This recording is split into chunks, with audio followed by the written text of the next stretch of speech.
Hello children, how are you all? Fine, good. Today we are going to read Hindi language book. It's for class first. So take out your Hindi language book and open it on chapter number 3 अक्षर व शब्द। सीखिए अक्षर। हमने स्वर तथा व्यंजन पढ़े, ये सभी वर्ण होते हैं। वर्ण वह छोटी से छोटी ध्वनि है जिससे हम बोल तथा लिख सकते हैं। सभी वर्ण अक्षर भी होते हैं। जो आप ऐसे और कैसे कहते वर्ण बोलते हैं और लिखते हैं उन्हें अक्षर भी कहते हैं। किंतु अक्षर में कुछ और भी शामिल होता है, इन्हें पढ़िए। क आ का, है पे छोटी की मात्रा ही, तै पे बड़ी की मात्रा ती, गै पे छोटी की मात्रा गु, सै पे बड़ों की मात्रा सु, घ के नीचे री की मात्रा घृ, बै पे की मात्रा पे, पे की मात्रा पे, मैं पे की मात्रा मो। ये सभी मात्रा लगे व्यंजन हैं। इन व्यंजन पर मात्रा लगी है। ये सभी अक्षर हैं किंतु वर्ण नहीं। तो मात्रा लगे अक्षर लेटर्स को भी आप अक्षर बोल सकते हैं, लेकिन इन्हें आप वर्ण नहीं बोलेंगे, क्योंकि जब आप इसे लिखने में तो ये शॉर्ट है, लेकिन बोलने में इनकी साउंड लंबी जाती है। तो जिनकी साउंड लंबी जाती है वो वर्ण नहीं कहलाता। नाउ शब्द, अक्षरों को मिलाने से शब्द बनते हैं। देखिए फल, इन दो अक्षरों को यूज करके हमने क्या बनाया? फल। गुड़िया, इन तीन अक्षर को मिलकर क्या बनाया? गुड़िया। सड़क, इन तीन अक्षर को मिलकर क्या शब्द बना? सड़क। बैलगाड़ी, इन चार अक्षर को मिलाकर क्या बना? बैलगाड़ी। फल, सड़क, गुड़िया तथा बैलगाड़ी ये शब्द हैं क्योंकि इनका कोई अर्थ है। फल, यहाँ फ्रूट्स की बात हो रही है, तब मीनिंग पता लग रहा है। गुड़िया टॉय का नेम हो गया, खिलौने का। सड़क जगह का नेम हो गया, और बैलगाड़ी एक वाहन का नेम हो गया जो हम एक जगह से दूसरी जगह जाने में यूज करते हैं।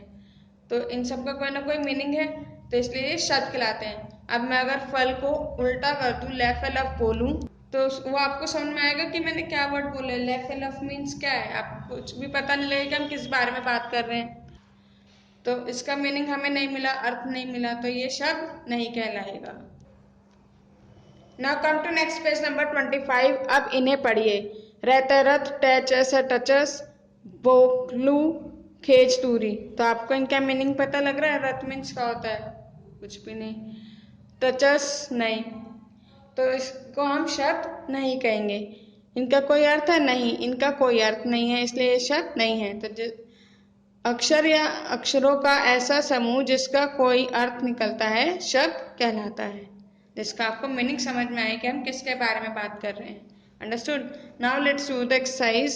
अक्षरों को सही क्रम में लिखकर शब्द बनाइए। अब जैसे ये उल्टे सीधे अक्षर लिखे हैं, ट ल ख म, तो आपको इनको समझ में आ रहा है क्या वर्ड बन रहा है? नहीं। अब हम सीधा करके लिखते हैं, खैट मैल खटमल, यानी हम यहाँ कीड़े की बात कर रहे हैं। तो मीनिंग पता लगा? अब आपको दिया है रे तय शय पे, तो इसको सीधा करके लिखेंगे शहर है बैत है शरबत, यानी एक ड्रिंक की बात कर रहे हैं हम।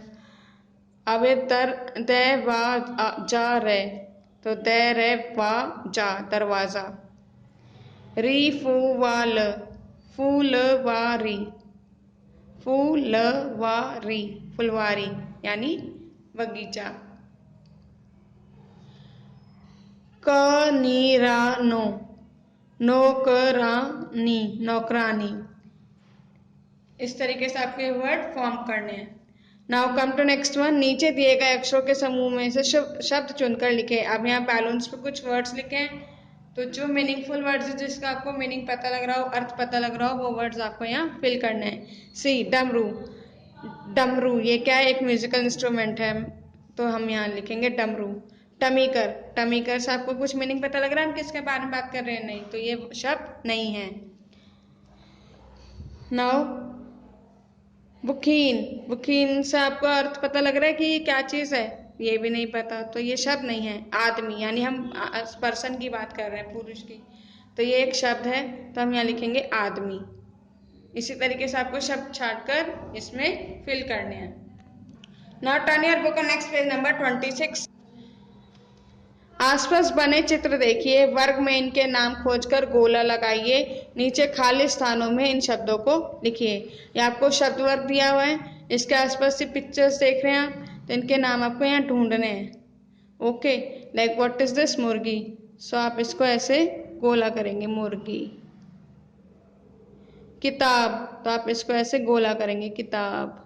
और इन अक्षरों को फिर आप यहाँ बॉक्स में लिखेंगे भी, इनके नामों को आपको यहाँ बॉक्स में लिखना भी है। Understood. Now come to next page number 27, संयुक्त व्यंजन। आपने भी व्यंजन पढ़े थे क से ह तक, अब हम संयुक्त व्यंजन, उसमें आगे 4 लेटर्स और होते हैं ग तक, वो संयुक्त व्यंजन कहलाते हैं। कभी कभी कुछ व्यंजनों में आधे व्यंजन को जोड़कर बोला तथा लिखा जाता है। इस प्रकार से बने व्यंजनों को संयुक्त व्यंजन कहते हैं। व्यंजनों के आधे स्वर रहित रूप को दर्शाने के लिए हल का चिन्ह प्रयोग करते हैं, इसे हल कहते हैं। जो आप स्लांटिंग लाइन नीचे अक्षर के लगाते हैं उसे हल कहते हैं। जैसे क के नीचे आप स्लांटिंग लाइन बनाएंगे तो इसका मीन्स होगा ये आधा क। ब के नीचे स्लांटिंग लाइन लगाएंगे तो इसका मीन्स होगा आधा ब। स के नीचे स्लांटिंग लाइन लगाएंगे, हल लगाएंगे तो ये होगा आधा सा। कुछ संयुक्त व्यंजनों में वर्ण अपना रूप बदल लेते हैं, जैसे क और श। दो वर्ड्स को आप मिलकर बना रहे हैं, दो अक्षरों को मिलकर एक नया अक्षर बन रहा है व्यंजन से श, तो ये पूरी तरह से चेंज हो गया। क और श को मिला के बन गया छ। त और र को मिला के मिल गया त्र। ज और ण को मिला के बना ज्ञ। श और र को मिलाकर बना श्र। तो ये भी संयुक्त व्यंजन कहलाते हैं। कुछ संयुक्त व्यंजनों में वर्ण अपना रूप नहीं बदलते, केवल आधे लिखे जाते हैं। मीन्स हम दो अक्षरों को ले रहे हैं जिसमें एक में स्लांटिंग लाइन लगाई है, एक में नहीं लगाई है, हल लगाया है, नहीं एक में नहीं लगाया है, तो जिसमें आपने हल साइन लगाया है उसको हम हाफ वे में यूज करते हैं, आधे में। लाइक ग और घ, तो इसमें हमने यहाँ पर ग में हल लगाया है तो हम ग को आधा लेंगे, आधा ग और घ, तो ये बन गया बै, आधा ग, गई, बग्गी। तो ये भी संयुक्त व्यंजन कहलाएगा। जैसे च और छ, चा में आपने हल लगाया है तो हम आधा च यूज करेंगे, तो मैं आधा च, छ रे मच्छर, तो ये भी बन गया संयुक्त व्यंजन। आधा च और छ संयुक्त व्यंजन। अंडरस्टूड। लाइक थ और व, तो थ में आपने हल लगाया है तो ये कैसे बन गया आधा थ और व। प के नीचे र, आधा थ व, वहां पे बड़ी की मात्रा पृथ्वी। ध और व, तो ध में आपने हल लगाया तो ये आधा ध बन गया और व, तो ये संयुक्त व्यंजन कहलाएंगे। तो आधा थ व ज ध्वज। Now come to next page number 28, let's do the exercise. चित्र देखिए, अक्षरों को मिलाकर शब्द को बोलिए और लिखिए। देखिए आपको पिक्चर्स दिए और वर्णों के मेल के फॉर्म में आपको लेटर्स दिया है, आपको उन्हें जोड़कर शब्द बनाना है। सी डिब्बा, डी प्लस ब के नीचे हल लगा हुआ है प्लस बा, तो अब जो हल वाला ब है उसको आधा यूज करेंगे। मीन्स डै पे छोटी की मात्रा, आधा बै, पूरा बै और आका डंडा, डिब्बा। नेक्स्ट वन बै च चा, और बीच वाले च में हल लगा हुआ है तो हम इसको हाफ वे में लिखेंगे। बै आधा च आ, बच्चा। इस तरीके से आपको एक्सरसाइज कंप्लीट करनी है। So read the chapter carefully and complete your work on time. Take care, bye bye.